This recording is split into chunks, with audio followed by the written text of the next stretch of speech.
everyone. Welcome back. Thank you so much for being here today. My name is Yvette Andino, and I'm so glad to be back with you all. Thank you, Brother Lewis, for doing such a great, phenomenal job last week. And now we're already halfway in the book of Judges, and we're also halfway with the month of March. So happy March, and I hope all of you are well. And wherever you guys are tuning from, may wherever you be a place of blessing, a place of peace, and a place of joy.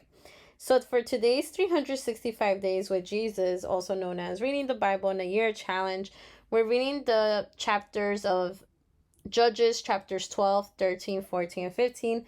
Again, the book of Judges, chapters 12, 13, 14, and 15. To quickly summarize, Judges chapter 12 talks about Jephthah.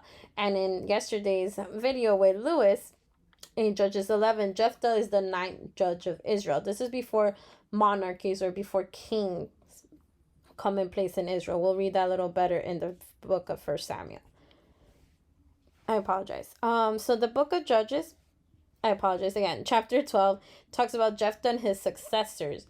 It's a bit interesting, and I would say a bit sad with this chapter, because there's a civil war with the Ephraimites and the Gileadites. Because Jephthah, if we recall from yesterday's Bible reading, chapter 11, Jephthah is the 9th judge, but he's a Gileadite. He's not an Ephraimite.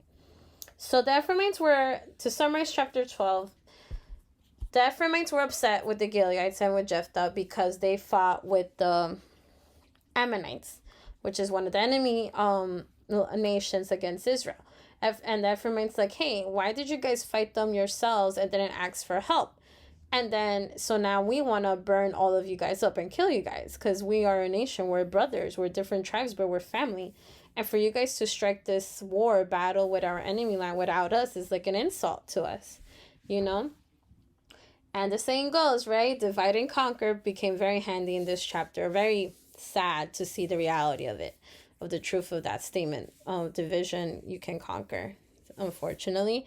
So Jephthah and the Gileadites, they got together and told the Ephraimites, like, listen, why are you guys getting upset? We called you guys. That's what they said. They called for help. You guys did not respond, and we would have died. So we had to take our life in our own hands and fight them off. And thank God, God was with us, and they did. They were able to win the battle against the Ammonites. Like, and then they're like, wouldn't you guys be happy we survived? No. Then the civil war broke out, and the Gileadites won, which I think it's fair, because why are the Ephraimites stirring up trouble? You guys didn't help the Gileadites, you know. Back then there was no phones, like, hey buddy, I need help. There was no texting, and, you know, maybe letters, and maybe not. Like, there was probably a loss of the communication, or, you know, they should have been grateful. Like, they said, like, my goodness, we're so sorry you couldn't help. What happened? You know, show some concern and sincerity, in my opinion. But yeah, the Gileadites won. Jephthah and his tribe, Gileadites, won. And what was interesting is this, it reminded me of a modern example of the following. So it says here in verse 5, and the Gileadites took the narrow, or it's called fords in the river, the narrow or the shallow parts where you wade or bathe in the river of the Jordan River, opposite the Ephraimites. And when any of the fugitives of Ephraim said, let me cross over, the men of Gilead would say to him, okay, are you an Ephraimite? If he said no, or lied, they said to him, okay, now say Shibboleth. And if he says Sibboleth, for the Ephraimites couldn't pronounce it correctly, they would seize the person and kill him at the fords of Jordan. And at that time, 42,000 of the Ephraimites fell. Why? So the difference in pronunciation was between a Hebrew consonant, this is in the Amplified Bible Commentary, the Hebrew consonant with a sh sound, which the Ephraimites evidently did not have in their dialect. Now I know that the tribes spoke different dialects. And another consonant with a sharp S sound. The difference was similar to that between the Hebrew greeting shalom and the greeting in Arabic salam, used in Islamic circles. Shibboleth has even been accepted into English as a word meaning a peculiarity of pronunciation. In Hebrew, it refers to an ear or a head of grain. Very interesting. And after Jephthah, there was different judges. One was called Ibzan. He judged Israel, had many sons and daughters, so he had a lot of kids. Then after Ibzan was Elam, the Zebulonite. Um, and after Elon was Abdon, and then after Abdon, oh, I know who's after Abdon would be Sansa, who's our next um guest of honor in these chapters. So in Judges chapter 13, the Philistines oppressed Israel again, and we see in verse 1 of Judges chapter 13, now Israel again did what was evil in the sight of the Lord, and the Lord gave them into the hands of the Philistines for 40 years. All right, so again, they're going through oppression. What's a very nice story to summarize Judges 13 was there was an angel, and if you read Judges chapter 13, the angel is capital A. And I'll give you guys what my theory is of who this beautiful or wonderful angel was. The angel comes to this man's wife, Manoah's wife. And I don't see her name here. That's interesting. But Manoah's wife was infertile, and so that means Manoah and her could not have children. But the angel of God, remember capital A, goes to her and says, hey, you will conceive a son soon in 9 months. And he's going to be a special Nazarite. If we remember from the book of Numbers, chapter 6, verses 2 to 21, so you can reference it. An Nazarite is someone who, for a limited period of time, as a voluntary act of dedication to God. But Samson's was a special, divinely ordained case. And that's what the baby's name will be. We'll hear of Samson, and Samson will judge Israel for several years. And this baby, the angel said that, as his mom is pregnant, and the baby or the child could never have any alcohol, no wine, nothing fermented. They had to eat very cleanly, nothing unclean foods, which we remember it's in Leviticus, I believe Leviticus chapter 21, the unclean and clean food.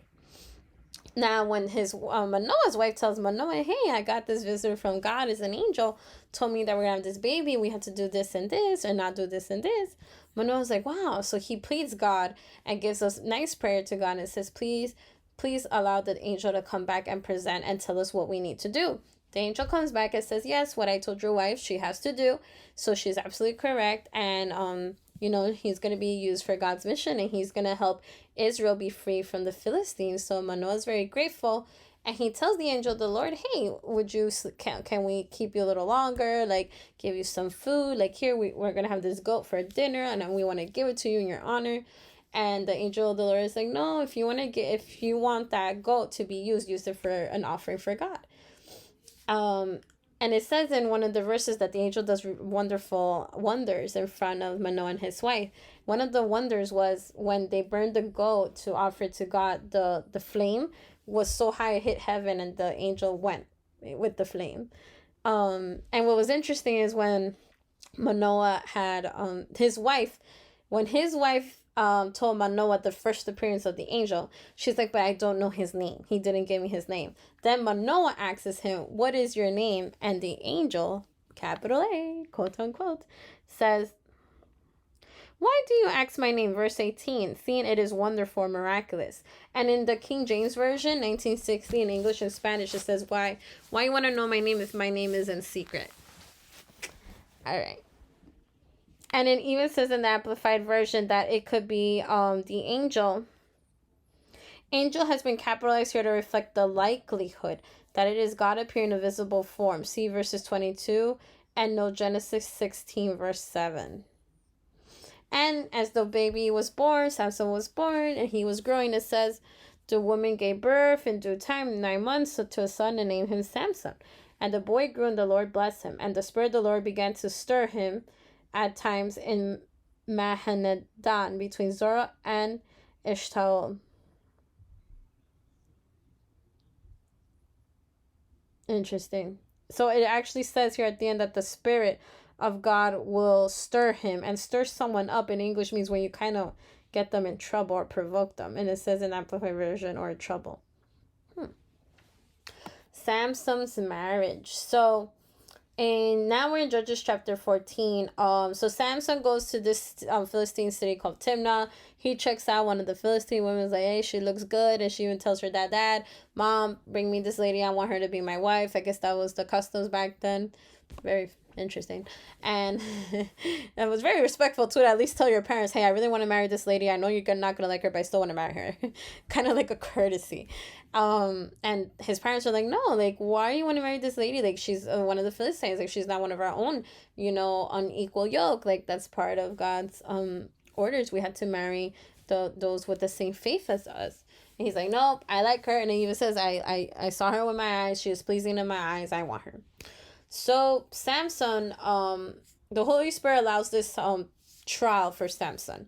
That's where I think that last verse of Judges 13 mentions that the Spirit stirred him trouble. Not that God is giving us problems on purpose or conflict, but I think he allows these trials so our character, our soul, our who we are, our mind, our body, our personality could be formed in a godlike character.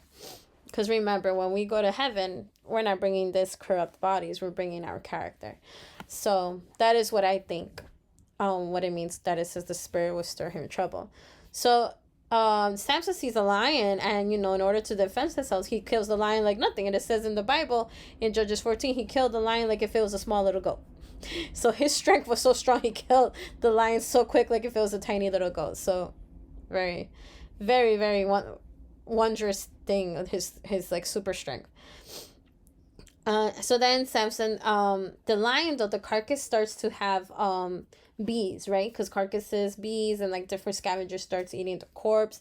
And the bees, what do they make? They make honey. So the bees, as they were, I guess, on this carcass of the lion, they made this little honey nest. And Samson, I guess, got hungry. He's like, oh, I'm gonna eat it. And he ate that honey. And if we know from Leviticus 21, it's one of the unclean foods of the people of Israel, Jews, and those who follow that law, God's law. We're not supposed to eat from dead animals, like the carcasses, like the remains or anything that goes on that. So that honey was it was unholy. So he does that. He gives that honey to his parents, and his parents, he kept it a secret where he got the honey. So his parents ate the honey without knowing. So they were innocent. So now, as he's getting married, the parents are like, fine, Samson, you'll get your way. You'll have that lady. He's getting married, and he's with his 30 wedding attendants, it says. And he charges them to a riddle. And it's like, hey, if you guys could solve this riddle, then I'll give you guys like 30 changes of clothes and undergarments. But if you guys lose and don't get the riddle, I want that for myself. They're like, yeah, sure. So it says here, the riddle is this. What is sweeter than honey? What is stronger than the lion? Oh, I'm sorry. That is the answer. I kind of skipped ahead, but the original riddle is this. I apologize. I read the answer. That is when the 30 wedding attendants find out. Out of the eater came something to eat, and out of the strong came something sweet. And the answer is, what is sweeter than honey? What is stronger than a lion? Because that's what a riddle does. You have to answer in the question form. The reason they got the answer was a lot of coaxing and blackmailing of Samson's wife. They told her, if you don't give us the answer, if you don't seduce your husband to give you the answer, we will kill you and your family and burn you guys. And it's sad to say that in the next chapter, it is what happens to her. And this becomes the cherry on top of the problems that comes after that. So the father of Samson's wife gives her away, not to Samson, to wife, but to Samson's chief wedding attendant, like the boss of the wedding attendants. So Samson comes back. He's angry with that. They blackmail his wife. He goes away. He lives with his parents again a few days. He goes back to get his wife. Like, I'm ready to start my life with you. It's a very complicated story. But Samson, when his ex-father-in-law tells him, no, I gave my daughter to someone else, I gave him to your friend, the chief wedding attendant, because they were friends. Samson was upset, saying, you know what, whatever happens to you guys on my account, I'm blameless because you guys are stirring up the pot. So he kills a lot of them, and in response of those deaths that he murdered a lot of the Philistines, they burned the wife and hit the father and anyone in the house. So that's just really sad.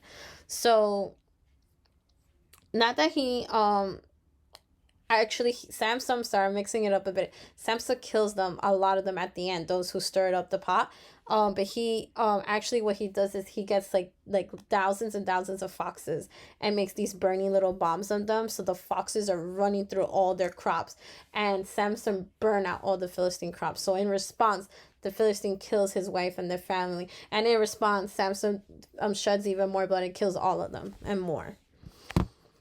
Yep, even Jesus said in the New Testament, whoever draws or whoever fights with the sword will end with the sword. Very true, Jesus. Even God knew that. You don't do blood with blood. You don't fight with wars. You don't use violence. Violence won't get you anywhere. So it's sad.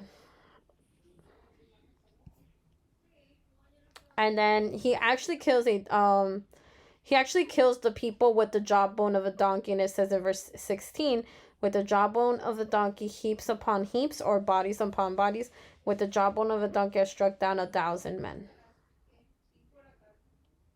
And then at the end, Samson's upset with God because he gets dehydrated after all that killing. You're literally exhorting your body and that exhaustion. And he's like complaining to God, I'm gonna die of dehydration. Is this what you really want? I thought I was your son, or I thought I was like your child. And then God provides him like a fountain, like a water source, and now he's feeling better. So he moves forward with his day. And he killed many Philistines, and he judged Israel while the Philistines oppressed them for 20 years.